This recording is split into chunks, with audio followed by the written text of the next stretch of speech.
Bugünkü konumuz doğru düzlemde çizim, skeç açmak. Şöyle ki örneğimiz var burada bir tane prizimiz var. Eğer prizi bu şekilde görmek istiyorsak şu mouse imleciyle göstermiş olduğum kısımda yani şu üst kısımda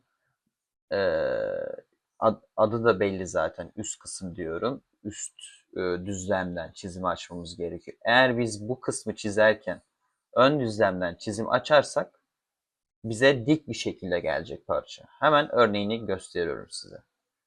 Şu görmüş olduğunuz kısmı çizeceğim. Ön düzlemden ve üst düzlemden çizerek göstereceğim. Geldim SolidWorks'e. Şöyle ilk baş yanlış olanı gösterelim. Ön düzlemden çizim açalım. Şöyle dikdörtgenimi aldım. Şöyle kabaca çiziyorum arkadaşlar. Yani burada doğruluk beklemeyin. Size burada düzlemle ilgili bilgi aktarmaya çalışıyorum sadece. Şöyle 60'a 100 diyelim. Hatta 200 diyelim. Şöyle ortalarda da deliklerimiz olsun. Şöyle kabaca. Şimdi ben bunu unsurlardan katı oluşturduğumda görmüş olduğunuz gibi dik bakıyor bana. Ön düzlemden çizim yaptığım için. Yani yanlış yerden seçtim aslında çizim. Şöyle kaydettim ve bu şekilde geliyor önüme. Eğer ben bunu üst düzlemden yani doğru düzlemden yapmış olsaydım aynı çizimi bu sefer üst düzlemden yapıyorum. Şöyle gene 60'a 200 diyelim. Böyle rastgele bir dairelerimizi verelim. Bu sefer tam istediğim izometrikteki görünüşü veriyor. Peki neden yanlış yaptık? Az önce neden yanlış yaptık? Çünkü buradaki e, ön düzlem şu görmüş olduğunuz şu kısım. Mouse imleciyle ne kadar gözüküyor ama ben şimdi o doğrusu nasıl olacak onu göstereceğim size. Hemen şundan çıkalım.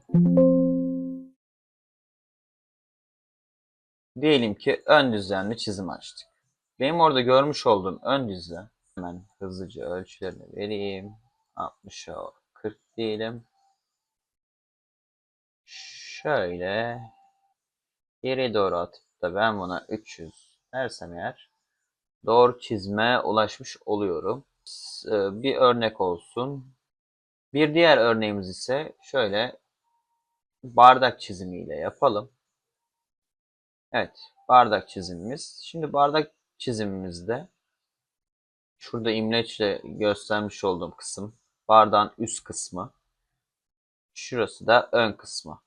Şimdi diyelim ki biz üst kısımdan yani üst düzlemden yapacağımız çizimi yanlış yapalım. Yani ön düzlemden yapalım. Şöyle rastgele bir daire oluşturuyorum. Tam doğru bir şekilde çizmeyeceğim. Ön düzlemden açtım çizimi. Tersine 200 dersem şöyle bardak yatay olmuş gibi oldu. Eğer ben doğru bir şekilde yani doğru düzlemden çizersem ben bunu şöyle üst düzlemden açtım. Dairemi gösterdim. Katımı oluşturdum. 300 dedim. Ve doğru bir şekilde önüme izometriği geldi. Peki e, ben bunu üst düzlemden değil de ön düzlemden yapmak istiyorum dersek eğer şöyle hemen bir parçamıza malzememize bakalım. Bardağın ön görünüşü şöyle imleçle gösteriyorum. E, Kare şeklindedir iki boyutlu hali.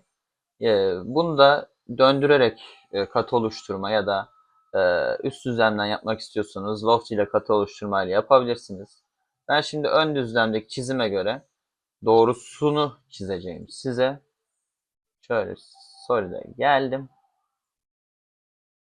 Ön düzlemden bir çizim açtım. Dikmemi getirdim. Rastgele bir şekilde yapıyorum. Örnek olsun diye ölçülerimi vermeyeceğim. Şöyle bardağın altlarıyla şurayı birleştirdim. Döndürerek oluşturduğumda ise ön düzleme göre çizimi de bu şekilde olmalı bardağın. Bu da farklı bir örnek olsun. Düzlemleri doğru ya da yanlış seçim sonucunda oluşanları göstermeye çalıştım burada. Bir başka örneğim daha var. Freelancer olarak birine eğitim vermiştim yakın zamanda. O da aynı tarz bir soru sordu. Ona da küçük anlatımlı bir masa ile ilgili bir e, gösterim yaptım. Onu da şimdi şöyle masayı da getirelim. Buna benzer bir masaydı. Bunun üst düzlemden yanlış düzlem seçtiğimizi varsayarak birkaç örnek gösterdim. Onu da şimdi videoya eklenti olarak dahil ediyorum. Diyelim ki önden çizdik ya da sağdan çizdik, nasıl görünüyor? Şöyle yeni bir parça açalım. Önden çizdim. Yani önden çizerken sen şurayı kastediyorsun değil mi abi? Evet, diyelim Tamam. ben öyle bir hata yaptım yani. Tamam, diyelim öyle bir hata yaptık. Şöyle dikdörtgenimi aldım. Noktaya tıkladım. Bıraktım. Ölçülendirmede gene 60-60 olsun.